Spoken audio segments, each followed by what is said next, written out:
आपकी सर्जरी में सख्त जरूरत है। Doctor Prakash, you are wanted at the casualty ward urgently. जल्दी करो।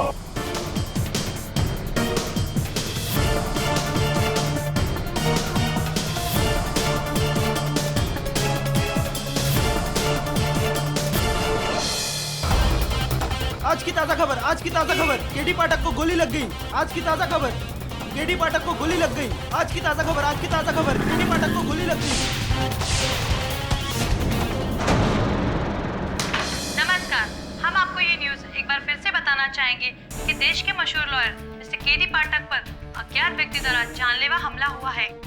इस हमले की वजह दिग्विजय पाटिल के बेटे आतिश हो सकते हैं, क्योंकि हाल ही में इस न सुलझने वाले केस पर केडी पाठक ने एक नए रूप से रोशनी डाली है। केडी पर हमला करने वाले वो लोग हो सकते हैं जो कि ये नहीं चाहते कि आतिश पाटिल कार्तिक मर्डर केस से बरी हो।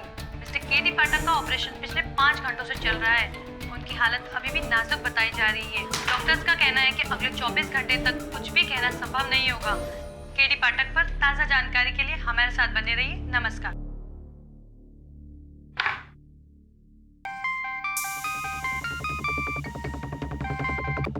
हेलो। अरे एक मामूली सा काम नहीं होता तुझसे? अरे मैंने उसको बराबर गोली मारा सीने पे, साला बच गया। किस्मत अच्छी थी उसकी। अरे कोशिश करने के पैसे दिए थे क्या तुझे? अरे केडी बच गया तो क्या हुआ, हालत देखिए उसकी कितनी खराब है। देखो केस का फैसला होने से पहले वो कोर्ट जा नहीं पाएगा। अरे तू जानता नहीं है केडी को, कुछ भी कर सकता है वो। चल एक काम कर, अब कुछ दिनों तक घर से बाहर मत निकल, समझ गया?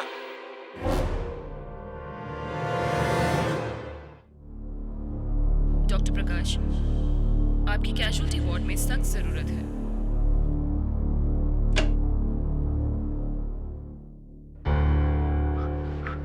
डॉक्टर, केडी को होश आ गया। Thank God. क्या हम केडी सर से मिल सकते हैं? आप लोग मिल सकते हैं।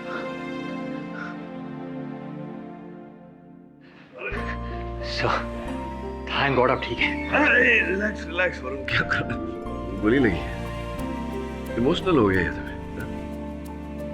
गोली से नहीं मारा तो प्यार से मार देगा। आई एम सॉरी सर। मैं ठीक हूँ वरुण, लगता है पूरी तरह से ठीक होने में कुछ समय लगेगा। केडी तुम्हें किस पर शक है? कौन हो सकता है जिसने तुम पर हमला किया? पता नहीं यार, लेकिन धमकी भरे कॉल्स आ रहे थे कि मैं आतिश का केस छोड़ दूं। इसलिए मुझे लग रहा है कि जिसने भी मुझ पर गोली चलवाई उसका संबंध तो अवश्य है आतिश के केस के साथ। सर कल आतिश के केस की पेशी है। अगर आप कहें तो मैं दिग्विजय जी से कह दूं कि वो कोई दूसरा वकील। सोचने वाली बात है। तो एक काम करो,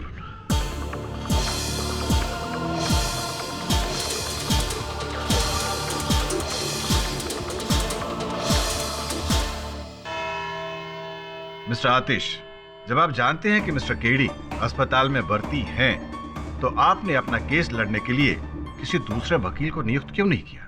योर ऑनर, क्योंकि मैं नहीं चाहता कि मेरा केस कोई और वकील लड़े, और मुझे इस बात की पूरी उम्मीद भी है कि मिस्टर केडी जल्द से जल्द ठीक हो जाएंगे। उम्मीद के सहारे अदालत में केस नहीं लड़े जा सकते। मशवरा दे रहा हूँ आपको मैं आतिश जी। वैसे आज अदालत में आतिशबाजी जरूर होगी। योर ऑनर, आतिश जी ने इसी पिस्तौल से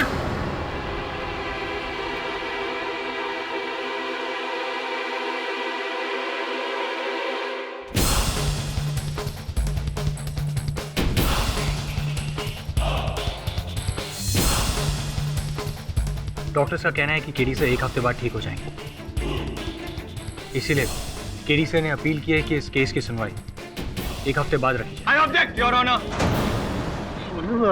पाठक साहब के साथ जो हुआ मुझे बहुत गम है उस बात का, हमदर्दी भी है योर ऑनर, लेकिन भावनाओं की कोई जगह नहीं होती ना अदालत में।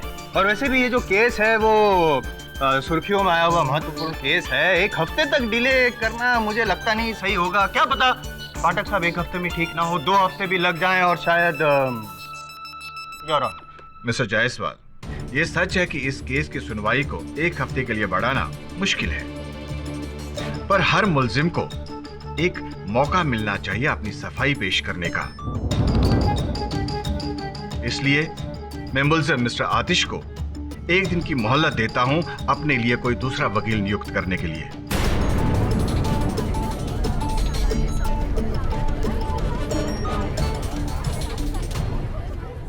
इस केस की अगली सुनवाई कल होगी। तब तक के लिए अदालत मुलतवी की जाती है।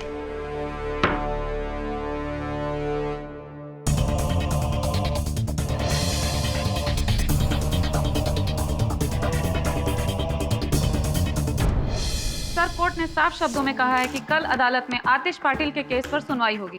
इस बात पर आप क्या कहना चाहेंगे? मुझे जो भी कहना है अब अदालत में ही कहूँगा। सर, आपको लगता है आप इस हालत में कोर्ट में जाकर केस लड़ सकेंगे? क्यों?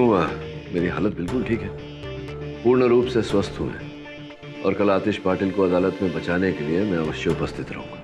No more questions please. आप देख सकते हैं हम इस वक्त सिटी हॉस्पिटल में मौजूद हैं, जहां पर केडी ने साफ शब्दों में कहा है कि वो अब पूर्ण रूप से स्वस्थ हैं और कल कोर्ट जाकर आतिश पाटिल के केस में जरूर हाजिर होंगे।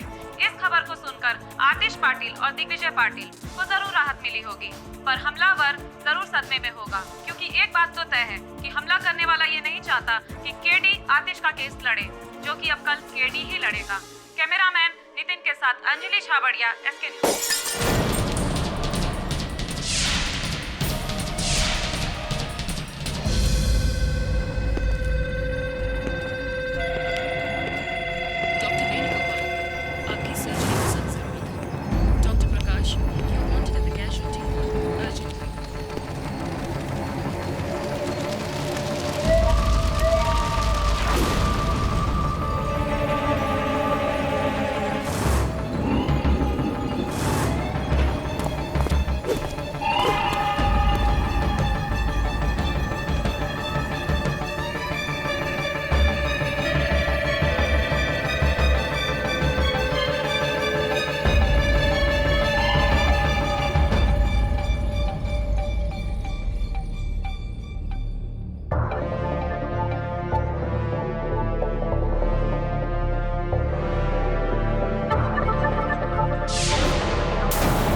मर गया क्या?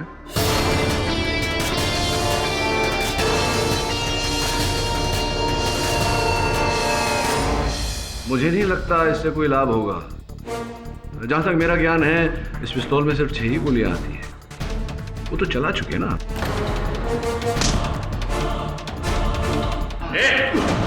बेटा तू क्या?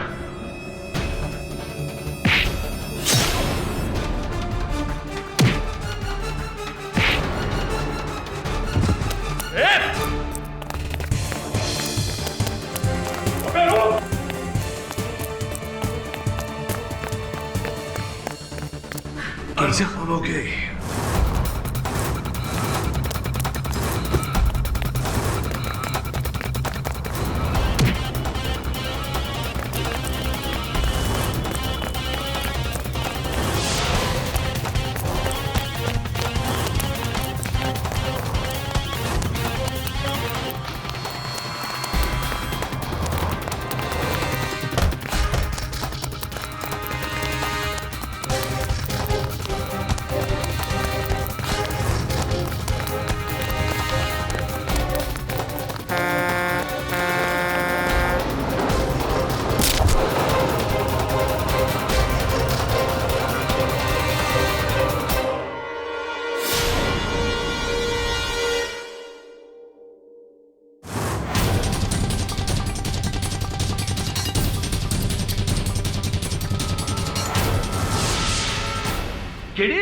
बाहर क्या हो रहा है?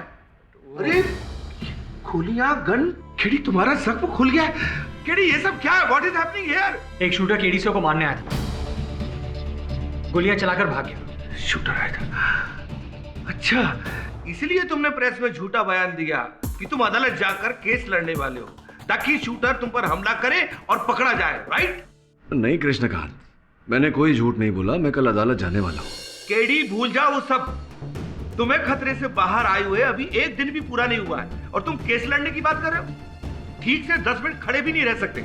तुम्हारे शरीर से इतना खून बह चुका है, और फिर मैं सिर्फ डॉक्टर ही नहीं हूं, तुम्हारा दोस्त भी हूं। तुम यहां से कहीं नहीं जाओगे बस। कृष्णकांत, तुम जानते हो ना मेरा मुवक्किल निर्दोष है, उसे बचाना मेरा कर्तव्य है, मेरा जाना जरूरी है। केडी तुम्हारी जान से बढ़कर कुछ भी नहीं है, और जब तक तुम पूरी तरह ठीक नहीं हो जाते मैं तुम्हें कहीं नहीं जाने दूंगा। मैं इस कमरे से बाहर 2 गार्ड खड़ी कर रहा हूं, वो पल पल की खबर मुझे देते रहेंगे। तुम कहीं नहीं जा रहे हो, बस। Nurse, nurse! Don't believe this. Sorry KD, उसका एक्सीडेंट हो गया और वो ऑन द स्पॉट मर गया।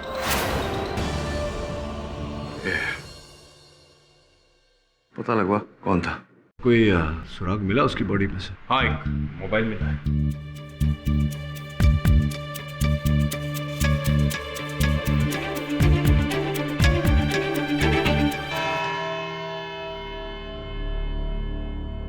चलो।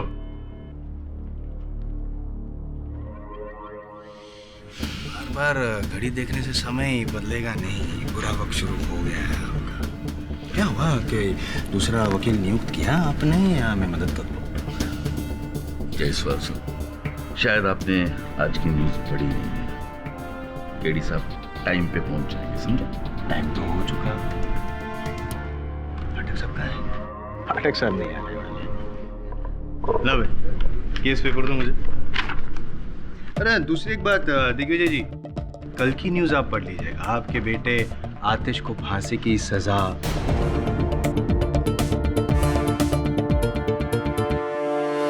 मिस्टर आतिश, कौन है आपके defence lawyer? Your honour, I am so sorry, हमने कोई नया वकील नहीं किया।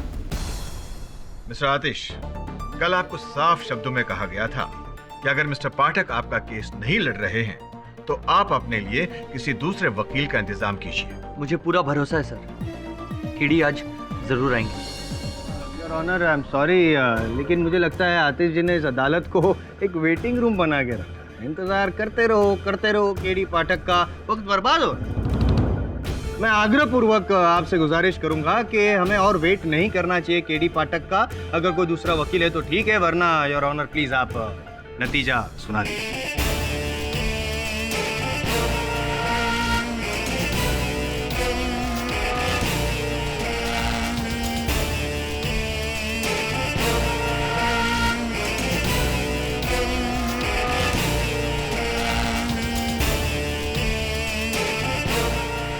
पाठक साहब, कैसी तबीयत आपकी? योर ऑनर, देर से आने के लिए क्षमा चाहता हूँ, और वो कहते ना, देर आए दुरुस्त है। माफ कीजिएगा पाठक साहब, आप दुरुस्त नहीं आए, सिर्फ देर से। और योर ऑनर, देर से इस अदालत में आना नियमों के विरुद्ध है। मैं मानता हूं कि अदालत में देर से आना नियमों के विरुद्ध है, लेकिन गलत फैसला सुनाना नियमों के उल्लंघन से ज्यादा शर्मनाक बात होगी। इसलिए अदालत की कार्रवाई शुरू की जाए। न्यायाधीश महोदय की बात दुरुस्त है। योर ऑनर, मेरे देर से आने का कारण ये है कि मुझ पर गोलियां चलाई। एक्सक्यूज मी योर ऑनर, लेकिन शायद याद दिला दूं मैं पाठक साहब आपको कि यहाँ पे केस चल रहा है आतिश पे खून के इल्जाम का। आप पे किसने गोलियां चलाई वो बाद में मुझ पर गोलियां चली है, इसका सीधा साधा संबंध आतिश के केस के साथ है। अगर मैं अदालत में ये साबित कर दूं तो, अगर आप अवसर दें तो साबित करना चाहूंगा। योर ऑनर, एक ऐसा व्यक्ति जिसका मुझ पर चली हुई गोलियां और आतिश पर चल रहे केस, और दोनों बातों से गहरा संबंध है। मिस्टर दिग्विजय पाटिल के पीए मिस्टर अश्विन जोशी। तो सॉरी अश्विन जोशी साहब, ये कितने वर्ष हो गए आपको दिग्विजय पाटिल साहब के साथ? पिछले 10 साल से। ऐसी। और उससे पहले क्या करते थे? उससे पहले मैं उनके बड़े भाई साहब श्री सूरज पाटिल साहब का पीए था। सूरज पाटिल जी, गौरांग के पिता। जी, उनके देहांत के बाद जब मिस्टर दिग्विजय पाटिल हमारे पार्टी प्रेसिडेंट बने तो मैं उनका पीए बन गया। लोगों का कहना है कि आप न केवल पाटिल साहब के सबसे निकट के व्यक्ति हैं, आप उनके सलाहकार भी हैं। जी। समझ में नहीं आ रहा है योर ऑनर कि पाठक साहब जोशी जी का बायोडेटा क्यों पेश कर रहे हैं आप? ये जानने के लिए योर ऑनर कि क्या कारण है कि जोशी साहब नहीं चाहते कि इस केस से आतिश बरी हो।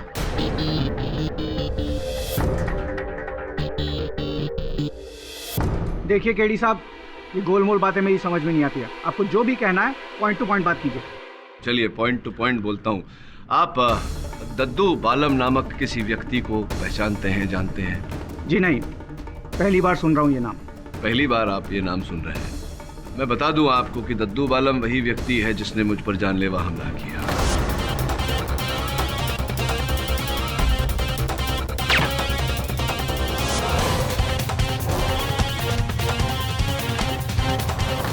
किया होगा, मैं क्या कर सकता हूँ इसमें? नहीं, आप कर क्या सकते हैं वो बात की बात है। जो किया आपने वो ये कि जब मुझे दद्दू ने फोन पर धमकी दी या मुझ पर जानलेवा हमला किया, उससे पहले और उसके बाद आपने अपने दूरभाष यंत्र पे दद्दू से बातचीत की, वार्तालाप की। देखिए सरासर झूठ बात है ये, गलत कह रहे हैं आप। झूठ बोल रहा हूँ मैं, झूठ बोल रहा हूँ तो देखते हैं कि आपकी ये जो दूरभाष यंत्र की सूची जो हमने निकलवाई है ये क्या कहती है। ये देखिए, ये मार्क किया हुआ है, ये आप ही का नंबर है ना? और ये देखिए दद्दू बालम जी का नंबर। अब इससे पहले जोशी साहब कि मैं अदालत में ये प्रमाणित कर दूं कि आप ही ने मुझ पर जानलेवा हमला कराए और आप ही ने मैनेजर शेट्टी की हत्या करके उसके आरोप में आतिश को फंसाया, आप कुछ कहना चाहेंगे? हाँ! चलवाई मैंने तुम पर गोली, मारना चाहता था तुम्हें और अब भी मारना चाहता हूं।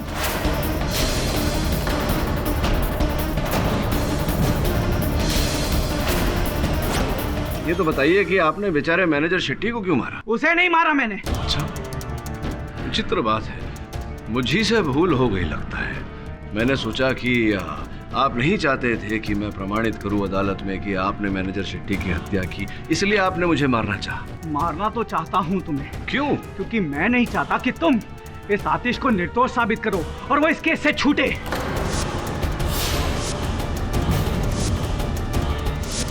मैं चाहता हूं कि दिग्विजय पाटिल की इज्जत मिट्टी में मिल जाए।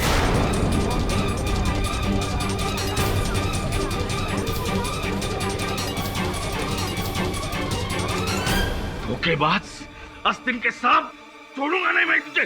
छोड़ कर। Order order. हाँ हूँ धोखेबाज, हूँ आस्तीन का साथ। आपकी तरह सच्चाई और ईमानदारी का पुतला नहीं हूं मैं। क्या किया क्या है आपने? हाँ, क्या आज तक मेरे लिए? ये हमारे शिंदे साहब आपकी वजह से छोड़कर गया पार्टी, आपकी ईमानदारी की वजह से। सिर्फ अपनी पार्टी और अपना बेटा यही दिखाई देते हैं आपको, हम में से कोई दिखाई नहीं देता है आपको। जोशी साहब, जोश छोड़िए और शांत हो जाइए। ये बताइए कि ये बैर जो है आपके मन में दिग्विजय पाटिल साहब के लिए, इसका कारण क्या है? क्यों है आपके मन में?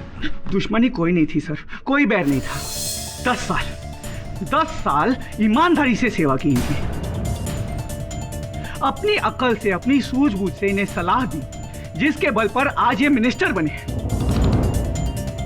बदले में कुछ नहीं मांगा मैंने इनसे, सिर्फ एक बार एक छोटी सी चीज मांगी थी।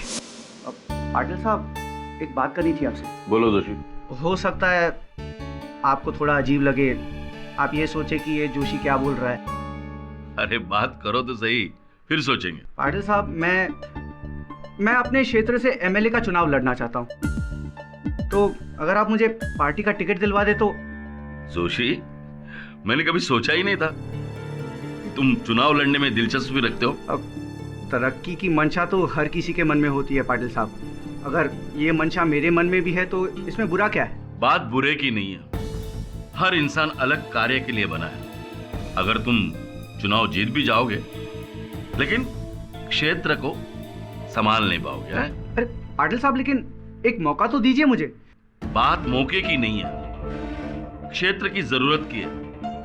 और इस वक्त तुम्हारे सावंतवाड़ी क्षेत्र के लिए किसी युवा नेता की जरूरत है, समझे?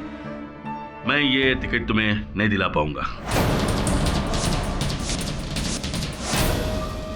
जिस दिन से दिग्विजय साहब पार्टी में प्रेसिडेंट बनकर आए हैं, उस दिन से लेकर आज तक सिर्फ उनका पीए बनकर रहा हूं मैं। एक पैसे की तरक्की नहीं हुई है मेरी। और अगर आतिश पर यह हत्या का आरोप सिद्ध हो जाता तो आप एमएलए बन जाते। वो सब नहीं जानता मैं। पता है आपको, आप जानते थे कि आपको टिकट कैसे मिलने वाली है, क्योंकि बेचारे आतिश को फंसाकर कोई सीधा फायदा तो था नहीं आपका। किसी के कहने पर आपने मैनेजर शेट्टी की हत्या की है।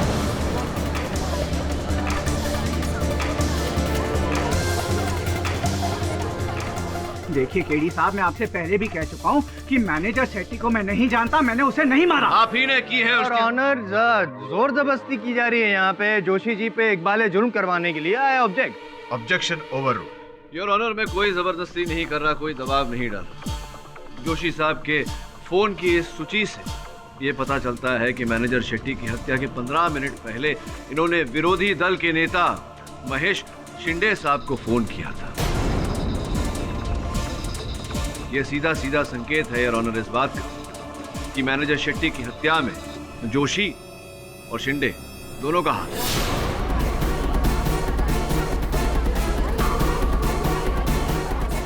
Order order, silence in the court please. अरे केडी साहब, मैं आपसे कितनी बार कहूँ, मैंने कोई खून नहीं किया। जरा ये अद्भुत बात लगी मुझे कि मैनेजर शेट्टी की हत्या के 15 मिनट पहले आपने विरोधी दल के नेता शिंदे साहब को फोन किया। अंततः क्या लेना देना है आपका शिंदे साहब के साथ? बताता हूँ। क्या हुआ जोशी जी, टिकट देने से मना कर दिया ना? क्या बताऊँ शिंदे साहब, पहली बार इतना ईमानदार आदमी देखा है। अरे पाटिल साहब को अपने लोगों से ज्यादा अपनी पार्टी की पड़ी। भाई जोशी जी, राजनीति का पहला असूल है कि ना तो कोई किसी को टिकट देता है और ना ही कोई टिकट लेता है, बल्कि षड्यंत्र पूर्वक उसे छीना जाता है। आप कहना क्या चाहते हैं? कैसे मिलेगा मुझे टिकट? गद्दार बनो, गद्दारी करो, दिग्विजय और उसके बेटे की पल पल की खबर मुझे देते रहो। लेकिन उससे क्या होगा? अरे यार, तुम रहोगे पिए के पिए ही। मैं दिग्विजय और उसके बेटे के खिलाफ ऐसी साजिश रचूंगा कि वो पब्लिक में बदनाम हो जाएंगे और उनका राजनीतिक कैरियर बिल्कुल खत्म हो जाएगा। लेकिन उन्हें बर्बाद करके मेरा क्या फायदा है? उनकी पार्टी कमजोर हो जाएगी और तुम मेरी पार्टी से चुनाव लड़ोगे। तुम गद्दी से मतलब रखो यार, कहाँ पार्टियों के चक्कर में पड़े रहते हो? जाओ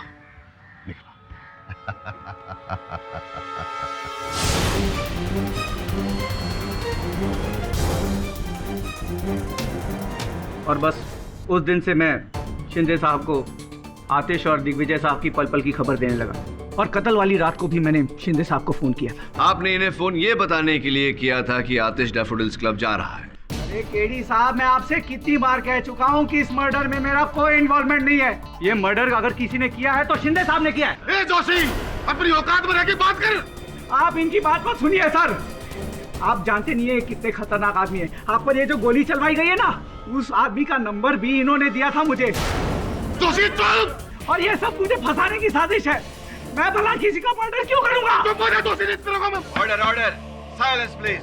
योर ऑनर, मैं मिस्टर महेश शिंदे को कटघरे में बुलाने की अनुमति चाहता हूं। योर ऑनर, पाठक साहब पहले भी शिंदे जी को यहाँ पे कटघरे में बुला चुके हैं और आतिश खुद कह चुका है कि जब वो डैफोडिल्स पब में अंदर घुस रहा था तब उसने खुद शिंदे जी को पब से बाहर निकलते हुए देखा है।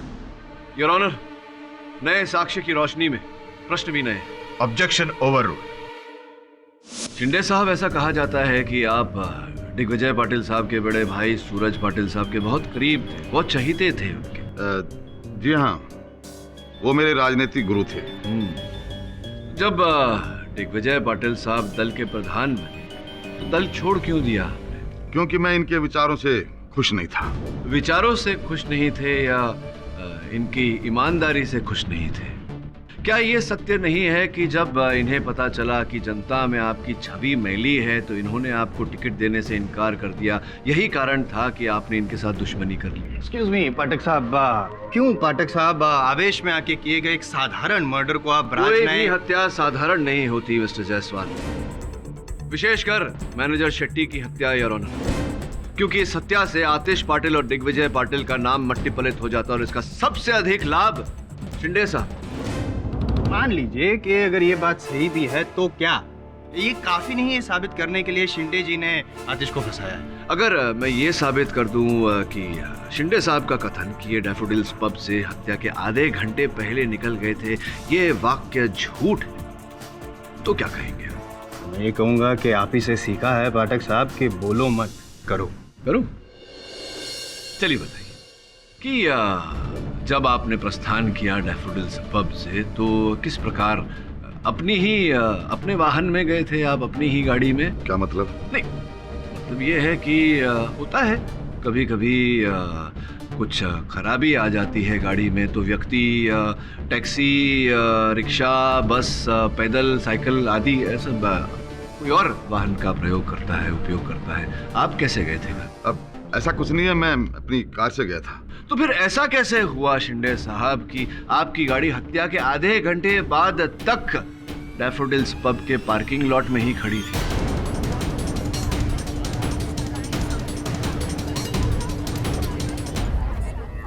सॉरी टू डिस्टर्ब यू पाठक साहब, लेकिन क्या आपने वो पार्किंग लॉट चेक किया था?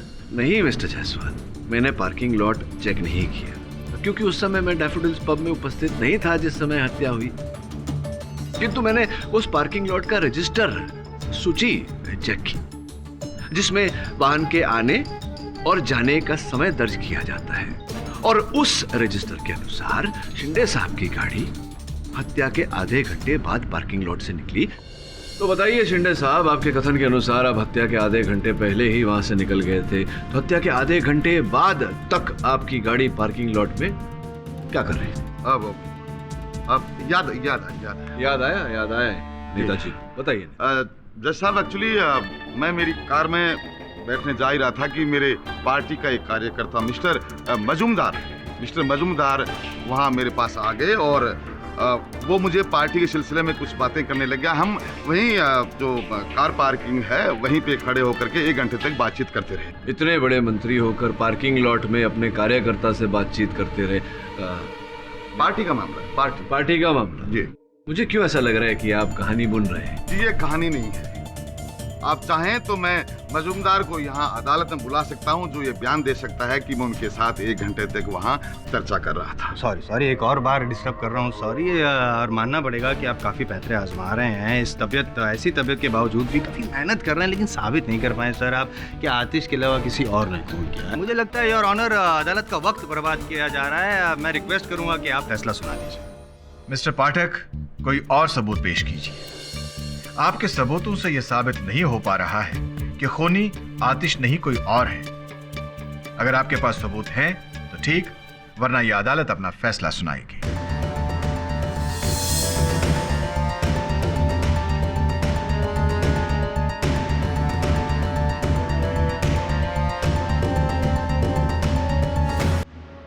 योर ऑनर, ये केस अभी मुझे काफी हद तक सुलझा हुआ लग रहा है। क्या बात? वो पाठक साहब मुझे भी बता दीजिए ना, तो मेरी भी जो उलझन है वो सुलझ जाए। नहीं, आपकी उलझन दूर करने, आपको समझाने ही तो मैं अदालत आता हूँ जायसवाल साहब। योर ऑनर, मेरे पीछे जो महिला खड़ी हैं इंस्पेक्टर देवे के साथ, इनका नाम मिस पिंकी सुर्वे है। ये दिग्विजय पाटिल साहब के दल की कार्यकर्ता है। कई दिनों से हम इन्हें खोजने का प्रयास कर रहे थे किंतु असफल रहे। इसका कारण ये है कि ये फरार थी। मैं मेरी केस स्टडी की बात कर रहा हूँ। केस स्टडी के हिसाब से उस रात डैफोडिल पब में 1 अप्रैल को इस नामक कोई व्यक्ति थी नहीं। जायसवाल साहब, अंधेरा था। अंधेरे में कौन आया कौन गया इसका वर्णन तो आपकी केस स्टडी में अवश्य नहीं होगा, किंतु रजिस्टर के अनुसार मिस पिंकी सुर्वे वहाँ रात को 1 बजे से लेकर 2:30 बजे तक उपस्थित थी। 1 बजे से लेकर 2:30 बजे तक उपस्थित थी। 50 लोग और भी उपस्थित थे, तो क्या सभी ने? 50 लोगों में से कुछ लोग ही आतिश के लिए अपने मन में बैर रखते हैं योर ऑनर। उनमें से एक मिस पिंकी सुर्वे है। मैं मिस पिंकी सुर्वे को कटघरे में बुलाने की अनुमति चाहता। अनुमति है। तो मिस सुर्वे, बताइए कि आपने दिग्विजय जी की पार्टी क्यों छोड़ दी थी? दिग्विजय जी की पार्टी में रहकर काम करने का मेरा मन नहीं कर रहा था, इसलिए मैंने पार्टी छोड़ दी। ऐसी मन नहीं कर रहा था या कोई और कारण था? क्योंकि दिग्विजय जी ने बोला है कि सबके सामने सबको बोलकर सबकी सहमति लेकर उन्होंने आपको पार्टी से बेदखल किया। उनके बोलने से क्या होता है? वो कोई भगवान है? जो वो बोलेंगे वही सच होगा। मैंने अपनी खुशी से पार्टी छोड़ी थी। खुशी से छोड़ी थी तो फिर आपने वो रिपोर्टर, क्या नाम था, मुंशी रिपोर्टर को आपने अपने कथन में कहा था कि आतिश जी आपको पार्टी में बड़ा पद दिलवाने का लालच देकर आपके साथ बदसलूकी कर रहे थे, आपका अपमान कर रहे थे, और आपने जब अपने हक के लिए आवाज़ उठाई तो आपको पार्टी से निकाल दिया गया। ऐसा कहा था आपने। अब वो बात सच है जो आपने रिपोर्टर से कही थी, या ये बात सच है जो आप मुझसे कह रही? हाँ, ये सच है कि आतिश ने कई बार मेरी मजबूरी का फायदा उठाया है। हाँ, और इसी कारण आपके मन में आतिश जी के लिए बैर पैदा हो। चलो, हुआ तो हुआ।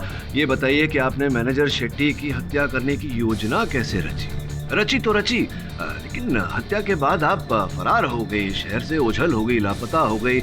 यहाँ तक कि समन्स भेजने के बाद भी आप पिछली पेशी में उपस्थित नहीं हुई।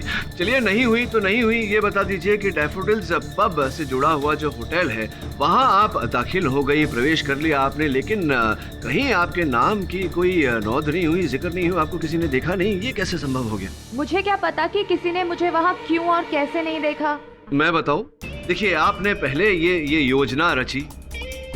आपने कार्तिक से कहा कि चाहे जो हो जाए आतिश को दारू नहीं देना।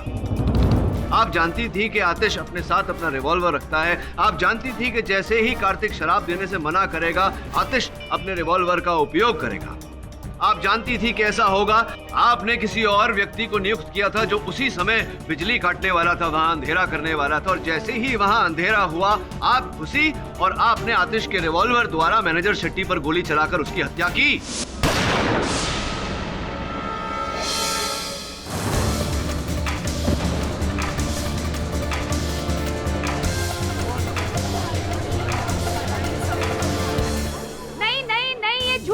झूठे। मैंने ऐसा कुछ भी नहीं किया क्योंकि मैं वहाँ पर थी ही नहीं। आप वहाँ नहीं थी तो कहाँ थी? मैं ऊपर होटल में कमरे में थी। आप होटल के रूम में थी, इस बात का कोई सबूत है, कोई साक्ष्य है, कोई गवाह है? कैसे साबित करेंगे कि आप होटल के रूम में थी, डैफोडिल्स पब में नहीं थी उस समय? मेरे साथ उस वक्त होटल के कमरे में मिस्टर महेश शिंदे मौजूद थे।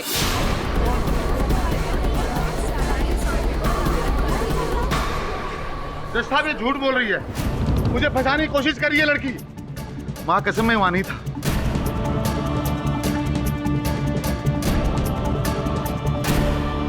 इनसे भयभीत होने की कोई आवश्यकता नहीं। आप विस्तार में बताइए, क्या हुआ था उस सर, मेरा मतलब सिर्फ टिकट पाना था, किसी का मर्डर करना नहीं।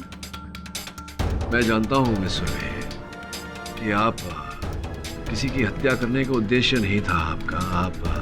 आपने किसी की हत्या की नहीं है। मैं ये भी जानता हूँ कि उस रात आप पब में नहीं, होटल के कमरे में ही थी। सिर्फ ये जानना चाहता था कि किसके साथ आप थी, इसलिए दबाव डाला। अब केवल ये जानना बाकी है योर ऑनर कि ये उस कमरे में पहुंची कैसे, और ये जानने के लिए मैं मिस्टर महेश शिंदे को एक बार फिर कटघरे में बुलाना चाहता हूँ। अनुमति है। हाँ तो मिस्टर शिंदे, वो जो कार्यकर्ता जिसके साथ भेंट हुई थी आपकी पार्किंग लॉट में, वो मिस्टर मजूमदार नहीं, मिस सुर्वे थी। जब इन सब बातों का पता चली गया है तो हाँ, ये सच है। और इस सच्चाई के पीछे छिपा हुआ बड़ा सच, वो भी तो जानना बाकी है। ये प्रमाणित करना बाकी है अदालत में कि आपने ही मैनेजर शेट्टी की हत्या। एक्सक्यूज मी योर ऑनर, जब ये साबित हो चुका है कि शिंदे साहब ऊपर कमरे में थे, मतलब जब खून हुआ तब वहाँ पे वो नीचे थे ही नहीं, तो फिर ये शक करने का और ये सवाल पूछने का सवाल ही पैदा नहीं होता। आपके इस प्रश्न के पीछे जो सच्चाई छिपी है वो सुन लेंगे तो आपकी उलझन पूरी पूरी दूर हो जाएगी। सुनिए योर ऑनर, हुआ कुछ ऐसा था। शिंदे साहब ने अपने कथन में कहा कि ये आधा घंटा पहले डैफोडिल्स पब से निकल गए, सत्य वचन। लेकिन इन्हें फोन आया था पाटिल साहब के पीए जोशी का, जिन्होंने इन्हें बताया कि आतिश डैफोडिल्स पब जा रहा है। उसी समय इन्होंने ये योजना बनाई। इन्होंने मिस पिंकी सुर्वे को वहां बुलाया। जज साहब, मैंने ऐसा कुछ भी नहीं किया। आप ही ने बुलाया, आप ही ने पिंकी सुर्वे को वहां बुलाया था। केवल इतना ही नहीं, पिंकी सुर्वे के नाम पर होटल का कमरा भी आप ही ने बुक कराया था, ताकि जब हम रजिस्टर देखें और हमारा संदेह पिंकी सुर्वे की तरफ जाए तो पिंकी सुर्वे अदालत में खड़े होकर कहे कि आप उस रात उसके साथ थे, कहीं और नहीं थे। हाँ, पक्का आ रहा ना। देख, इसमें कोई भी गड़बड़ नहीं होनी चाहिए। हाँ, अब मैं तेरे को थोड़ी देर में कॉल करता हूँ। पिंकी कैसी है? अच्छी हूँ, आप कैसे हैं सर? हम ठीक हैं भाई। पिंकी, क्या बात है, आपके काफी समय से दीदार नहीं। लेकिन आपने बुलाया तो हम आ भी तो गए ना। अरे हम तो आपको रोज ही याद करते हैं। अच्छा पिंकी, हाँ अब की बार तेरे को टिकट जरूर मिलेगा, इस बात का भरोसा रखिए हम पे। तो ठीक है, फिर हम आपको भी नाराज नहीं करेंगे। अरे पिंकी, इधर कमरा है, आप चलिए मैं आता हूँ। ठीक है। किंतु पिंकी के साथ होटल के कमरे में जाने से पहले आपने वेटर को पैसे दिए और कहा कि चाहे जितना जोर लगा ले आतिश को दारू वो न दे, क्योंकि आप जानते थे कि ये सरफिरा है, दारू ना मिलने पर ये अपने हथियार का उपयोग जरूर करेगा। और जिस व्यक्ति को आपने बिजली बुझाने के पैसे दिए थे वो रहा। ये वो आदमी नहीं है, वो आदमी कोई और था।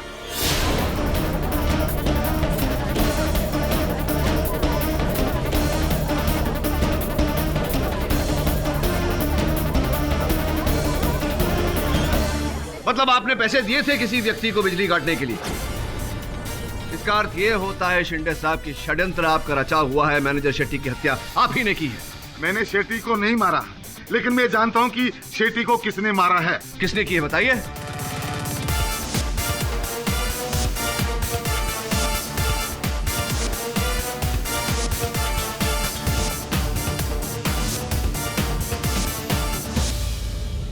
गौरांग। जोर से बोलिए। किस गौरांग ने?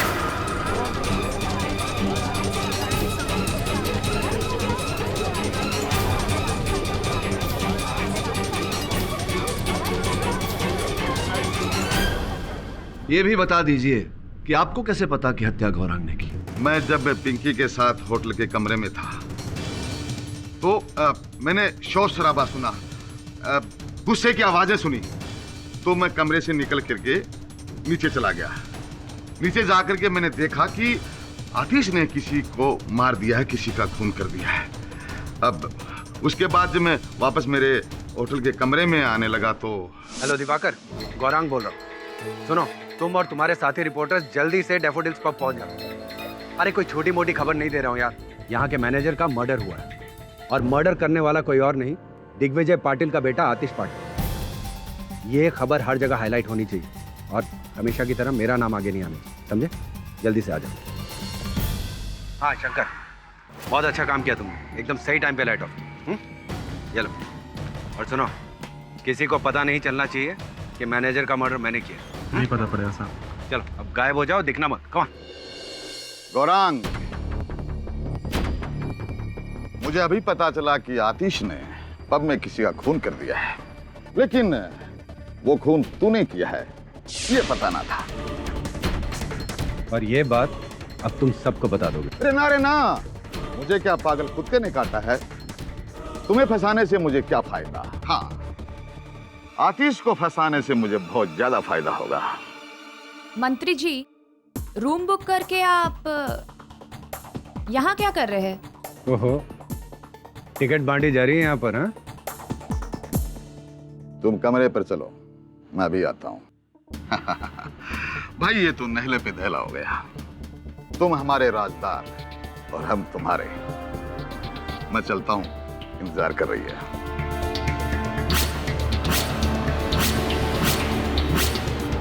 हाँ, मैंने ही मैनेजर शेट्टी का मर्डर किया।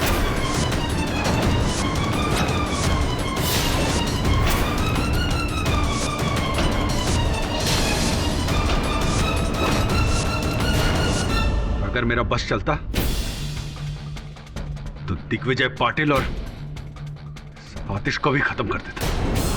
गौरांग, अदालत में ये प्रमाणित हो चुका है कि मैनेजर शेट्टी की हत्या आपने की है। अब इकबाले जुर्म करना है तो करिए, वरना सत्य उगलवाने के तरीके भी हैं पुलिस के पास भी, हमारे पास भी। क्या करना चाहेंगे आप?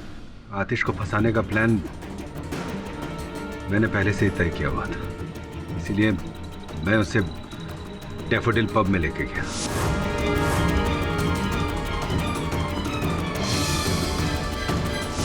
वो जो झगड़ा हुआ था वो भी मुझे पता था वहां पर आतिश को शराब नहीं मिलेगी, वो लोग सर्व नहीं करेंगे और वो इस बात पर हंगामा खड़ा करेगा, क्योंकि ये हमेशा से ऐसा करता है।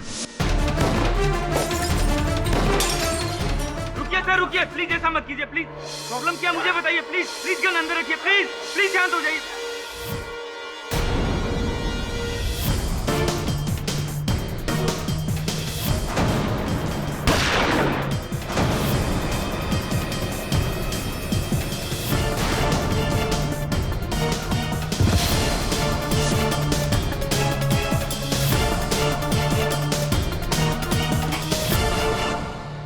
मैं तुझे बेटे जैसा समझा और तूने अपने काका को भी धोखा दिया। अरे कौन सा काका और कौन सा बेटा? तुम्हारे लिए कोई कुछ नहीं है, सिर्फ तुम्हारा बेटा है। मेरी मेहनत मैं करूं, सारा काम मैं करूं, और नाम किसका होता है? आतिश का। कोई भी पार्टी में अच्छा काम कुछ भी हो, क्रेडिट किसको मिलता है? आतिश को। कभी अपने भतीजे के बारे में सोचा तुमने? मैं हमेशा सोचता था कि तुम कभी तो मेरे दिल की बात समझो, लेकिन नहीं।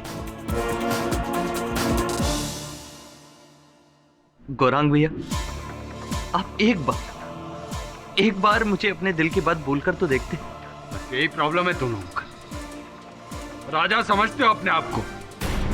कोई तुमसे भीख मांगे और तुम उसे भीख दे दो, लेकिन मुझे मेरे चुनाव का टिकट भीख में नहीं चाहिए था, अपनी काबिलियत पे चाहिए था। और फिर जिस दिन मुझे पता चला। तो पाटिल साहब, क्या सोचा है आपने? आपके क्षेत्र की बागडोर कौन संभालेगा? असली हकदार तो आतिश से ज्यादा गौरांग है, लेकिन आतिश मेरा खून है। मैं चाहकर भी उसका दिल नहीं तोड़ सकता। गौरांग को मैं समझा दूंगा। उसी दिन मैंने सोच लिया कि आतिश को मैं नहीं छोड़ूंगा। उसके गुस्से का इस्तेमाल करके बर्बाद कर दूंगा मैं उसे। मैंने अपनी प्लानिंग करनी शुरू की। मैं आतिश को गलत काम करने के लिए उकसाता था और फिर मीडिया को खबर करके उसकी बदनामी करता था। लेकिन इतना सब करने के बाद भी उसकी छवि खराब नहीं हुई। चुनाव का टिकट उसका कैंसिल नहीं हुआ। तब मैंने ये मर्डर का षड्यंत्र रचा। शर्मनाक बात है, लेकिन अब क्या करें, राजनीति है ही ऐसा दलदल। कदम रखा तो धंसना तो जरूर है। The defense rests, Your Honor. यह अदालत गौरांग पाटिल को मैनेजर शेट्टी का खून करने के जुर्म में दफा 302 के तहत उम्र कैद की सजा सुनाती है और महेश शिंदे को मिस्टर पाठक पर जानलेवा हमला कराने की जुर्म में दफा 307 के तहत 8 साल कैद की सजा सुनाती है और आतिश को खूनी करार ना देते हुए शराब पीकर किसी की जान लेने की कोशिश करने के जुर्म में 2 साल की सजा सुनाती है। The case is closed. पाठक साहब, मैं जानता था आप टोकेंगे। नहीं, टोक नहीं, इस बार रिक्वेस्ट है। अच्छा, रिक्वेस्ट कर रहे हैं? प्लीज करिए ना। क्या है, देखो आपको चोट लगी है तो मैं चाहता हूँ कि आप कुछ दिनों के लिए आराम करें। हाँ, मतलब कुछ दिनों के लिए अदालत में ना आए। मैं आराम करूं, अदालत में न आऊं, ताकि मैं एक आध केस तो जीत सकूं। जसवाल साहब, चोट चाहे जितनी भी लगी हो, ये संभव नहीं कि मैं अदालत में न आऊं। क्यों? वो इसलिए क्योंकि मेरा कर्तव्य बनता है इनके प्रति, और मैं अदालत में ना आऊं ऐसा तो हो नहीं सकता। Am I right or am I right? For more updates, subscribe to our channel, click the show links and enjoy watching the videos.